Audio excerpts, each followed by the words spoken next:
Hello बच्चों। आज मैं आपके सामने त्रैमासिक परीक्षा 2022-23 कक्षा 10वीं विज्ञान का प्रश्न पत्र जो हो चुका है, मैं उसका आपको हल बता रहा हूँ। सबसे पहले हम एक एक नंबर के प्रश्नों को हल करेंगे।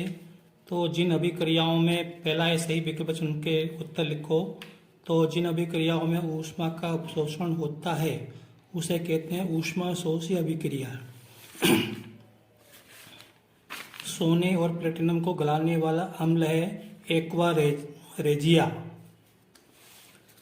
फिर किसी रासायनिक अभिक्रिया में भाग लेने वाले पदार्थ कहलाते हैं अभिकारक। किसी रासायनिक अभिक्रिया का निर्धारण होता है तो अवस्था में परिवर्तन होता है, रंग में भी परिवर्तन होता है और ताप में भी परिवर्तन होता है। तो उपरोक्त में सभी अम्लों के लिए कौन सा कथन सत्य है? तो इसमें खट्टा स्वाद नीले लिटमस को लाल कर देता है। अम्ल खट्टा होता है और ये नीले लिटमस को लाल कर देता है। पीएच स्केल की परास 0 से लेकर 14 तक है। टूटी हड्डियों को जोड़ने के लिए प्लास्टर चढ़ाते समय किस पदार्थ का उपयोग होता है? Plaster of Paris. पीने योग्य जल की बीजाणु से मुक्त करने के लिए किस पदार्थ का उपयोग होता है? व्यंजक चूर्ण। फिर रिक्त स्थान की पूर्ति करो। तो प्रकाश संश्लेषण की क्रिया जो है पत्ती में होती है। पत्ती हरे रंग की होती है ना, हरे वाले भाग में होती है। यकृत द्वारा पित्त रस स्रावित किया जाता है। कोशिकीय प्रक्रमों के लिए ऊर्जा मुद्रा एटीपी होती है। तंत्रिका तंत्र की प्रमुख इकाई तंत्रिका कोशिका होती है। मनुष्य में प्रतिजीवी क्रिया का केंद्र मेरु रज्जु होता है। पीयूष ग्रंथि को मास्टर ग्रंथि भी कहते हैं। दो तंत्रिका कोशिकाओं के मध्य खाली स्थान को सिनोप्सिस कहते हैं। चांदी के आभूषण पर काली परत किसकी होती है? Silver oxide AgO। धावन सोडा का एक उपयोग लिखो, कपड़े धोने में होता है। मनुष्य के रक्त में पाए जाने वाले श्वसन वर्णक का नाम लिखो, हीमोग्लोबिन। मनुष्य में पाए जाने वाले तरल संयोजी ऊतक का उदाहरण लिखो, खून। मनुष्य के शरीर में आयोडीन की कमी से कौन सा रोग होता है? घेंगा। एक आपतित किरण समतल दर्पण पर 30 डिग्री का कोण आपतन कोण बनाती है, तो परावर्तन कोण का मान कितना होगा? 30 डिग्री होगा। तारों के टिमटिमाने का मुख्य कारण क्या है? अपवर्तन। उसके बाद सही जोड़ियां। डायोप्टर क्या है? डायोप्टर का संबंध है क्षमता का, लेंस की क्षमता से संबंध है। उत्तल लेंस क्या होता है? उत्तल लेंस जो होता है बीच में मोटा, किनारों पे पतला होता है। अवतल लेंस की क्षमता क्या होती है? ऋणात्मक होती है। समतल दर्पण का उपयोग काय में करते हैं? चेहरा देखने के लिए करते हैं। एक सरलेखीय पथ, प्रकाश किरण का पथ कैसा होता है? सरलेखा में होता है। गोलीय परावर्तक पृष्ठ क्या होता है? गोलीय दर्पण होता है। नेत्र रोग में क्या होता है? अपने को कम प्रकाश में धुंधला दिखना। टिंडल प्रभाव क्या होता है? प्रकीर्णन से संबंधित है। तो बच्चों ये सब सही जोड़ियां, रिक्त स्थान, वाक्य में उत्तर और ये सब मिला के 30 नंबर के प्रश्न आए हैं। 75 में से 30 नंबर के प्रश्न आए हैं। तो इसमें से अपन आसानी से पास हो सकते हैं। फिर देखते हैं अगला प्रश्न है, सोडियम को मिट्टी के तेल में डुबाकर क्यों रखा जाता है? क्योंकि सोडियम जो है बहुत अधिक क्रियाशील धातु है। ये अगर इसको अपन खुला रखते हैं तो हवा में क्रिया करती है, इसलिए इसको मिट्टी के तेल में रखते हैं ताकि ये क्रिया न करे। रेडॉक्स अभिक्रिया किसे कहते हैं? एक उदाहरण लिखो। रेडॉक्स अभिक्रिया वो होती हैं जिसमें ऑक्सीकरण और अपचयन दोनों क्रियाएं होती हैं। दैनिक जीवन में संक्षारण के कोई दो उदाहरण। संक्षारण मतलब जंग लगना, तो लोहे में जंग लगना, तांबे का हरा होना। ताजे दूध का पीएच मान 6 होता है। दही बन जाने पर इसका पीएच मान क्या होगा? घटेगा। 7 से कम होता है ना, तो 7 से कम होता है तो पीएच मान घटेगा क्योंकि दही खट्टा होता है। क्षार एवं अम्ल में दो अंतर लिखो। क्षार कैसे होते हैं? कसेले होते हैं और लाल लिटमस को नीला कर देते हैं, जबकि अम्ल क्या होते हैं? खट्टे होते हैं और नीले लिटमस को लाल कर देते हैं। पौधों में प्रकाश संश्लेषण की प्रक्रिया कहाँ संपन्न होती है? तो पत्तों में होती है, और पत्तों में क्या होता है? क्लोरोफिल होता है। इसका रासायनिक समीकरण, तो ये जो है प्रकाश की उपस्थिति में और पत्तों में क्लोरोफिल पाया जाता है। तो कार्बन डाइऑक्साइड और पानी क्रिया करके क्या बनाते हैं, ये C6H12O6 बनाते हैं और पानी वाष्पित हो जाता है और ऑक्सीजन गैस निकलती है। तो ये क्रिया है 6CO2 प्लस 6H2O, प्रकाश और क्लोरोफिल की स्थिति में C6H12O6 plus 6H2O plus 6O2। मानव के हृदय के 4 कक्षों के नाम लिखो। बायां आलिंद, दायां आलिंद, बायां निलय और दायां निलय। सुनने, देखने और सूंघने के केंद्र मस्तिष्क के किस भाग में होते हैं, अग्र मस्तिष्क में होते हैं। प्रकाश के अपवर्तन के नियम लिखो। जब कोई प्रकाश किरण एक माध्यम से दूसरे माध्यम में जाती है तो अपने मार्ग से विचलित हो जाती है। ठीक है, एक नियम तो ये है। और दूसरा, पहले माध्यम में आपतन कोण की ज्या और दूसरे माध्यम में अपवर्तन कोण की ज्या में एक निश्चित अनुपात होता है जिसे हम माध्यम का नियतांक कहते हैं या अपवर्तनांक कहते हैं। प्रकाश के परावर्तन के नियम लिखो। तो प्रकाश के परावर्तन के 2 नियम है। पहला, आपतन कोण और परावर्तन कोण बराबर होते हैं और आपतित किरण, परावर्तित किरण और अभिलंब तीनों एक ही तल में होते हैं।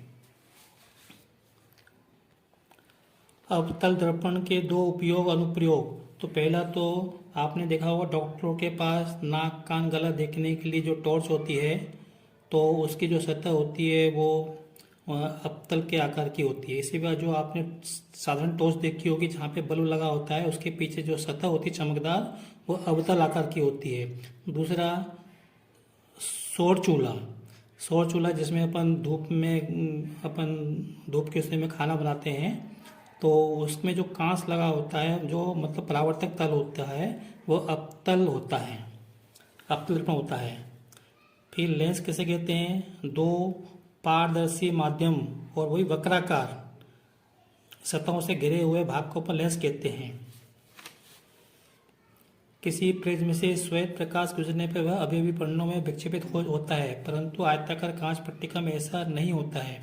आयताकार कांच पट्टिका में क्या होता है बच्चों, जब प्रकाश किरण हवा में आपतित होती है और उसके बाद कांच में से गुजरने के बाद हवा में निर्गत होती है, तो उस स्थिति में जो प्रकाश के रंग होते हैं वो जब आपतित होते हैं और बाहर निकलते हैं तो वो फिर से मिल जाते हैं। लेकिन प्रिज्म में ऐसा नहीं होता, अलग अलग किरणों के लिए अलग अलग जो है विक्षेपण होता है।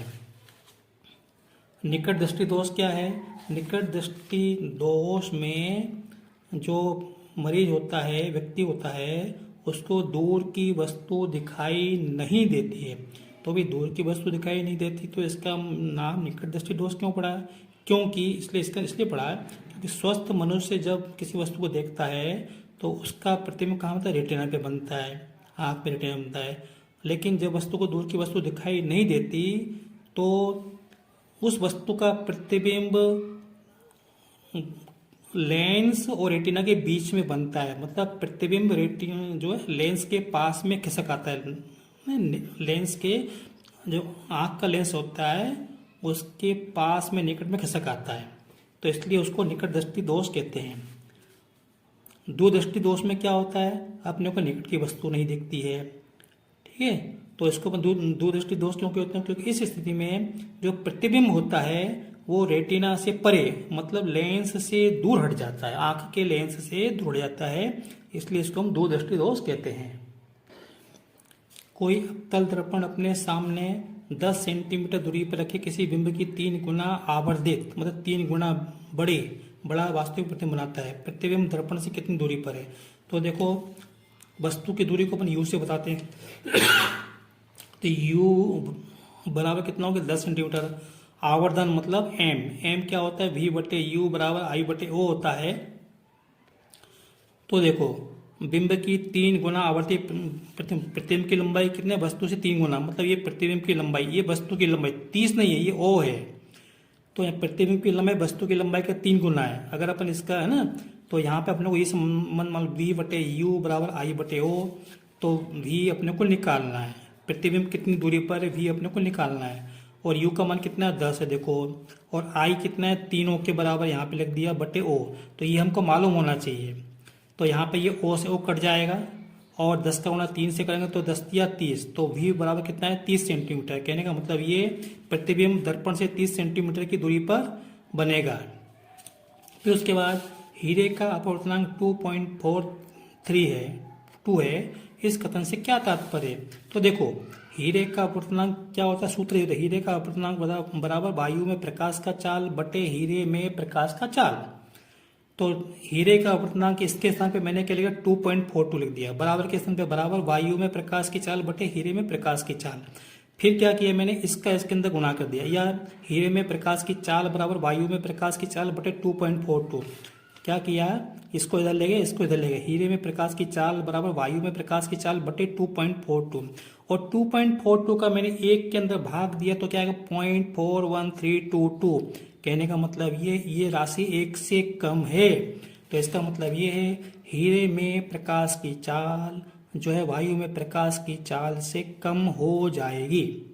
ठीक है, तो ये इसका मतलब है। फिर उसके बाद निम्नलिखित में एक एक उपयोग लिखो। तो यहाँ पे व्यंजक चूर्ण क्या का सूत्र क्या, CaOCl2, बेकिंग सोडा का सूत्र क्या है एंटी एसिड है ना, और अम्लता मतलब दूर करने के लिए, और खाना पकाने में सोडियम हाइड्रोक्साइड क्या होता है, सोडियम हाइड्रोक्साइड का उपयोग औद्योगिक कार्यों में किया जाता है, कारखानों में किया जाता है। बुझा हुआ चूना क्या होता है, पुताई के काम में आता है। बुझा हुआ चूने का सूत्र क्या है, CaCO whole twice, calcium hydroxide कहते हैं इसको। फिर मनुष्य में पाई जाने वाली किन्हीं 4 अंतःस्रावी ग्रंथियों के नाम लिखो और कार्य लिखो। पीयूष ग्रंथि, थायराइड ग्रंथि और एडिनल ग्रंथि, और ये डिम्बाशय, अंडकोश, ये इत्यादि। फिर कांच के प्रिज्म द्वारा श्वेत प्रकाश के विक्षेपण की प्रक्रिया का वर्णन करो। तो देखो बच्चों ये प्रिज्म है, और ये यहाँ से श्वेत प्रकाश की आपतित हुई तो हवा से कांच ये सघन माध्यम में जा रही है, तो यहाँ पे श्वेत प्रकाश 7 रंगों से मिलकर बना होता है। अलग अलग रंगों के लिए विक्षेपण अलग अलग होता है, तो ये इस प्रकाश 7 रंगों में विभाजित हो गया। फिर यहाँ पे आया तो फिर से इसको हवा मिली, तो फिर से इसके लिए अलग अलग विक्षेपण मिलेगा यहाँ पे, तो ये इस तरह से ये अपने को बताना है ये चित्र। ठीक है, इस तरह से अपने को चित्र बनाना है। तो बस बच्चों वीडियो लंबा हो रहा है, इस वीडियो में इतना ही। अब आगे के प्रश्न हम आगे के वीडियो में हल करेंगे। बाकी गणित का प्रश्न जो है गणित का पेपर में अगले वीडियो में हल करूँगा। अगर आपको मेरा वीडियो पसंद आया हो तो लाइक करें, शेयर करें, सब्सक्राइब करें। Thank you.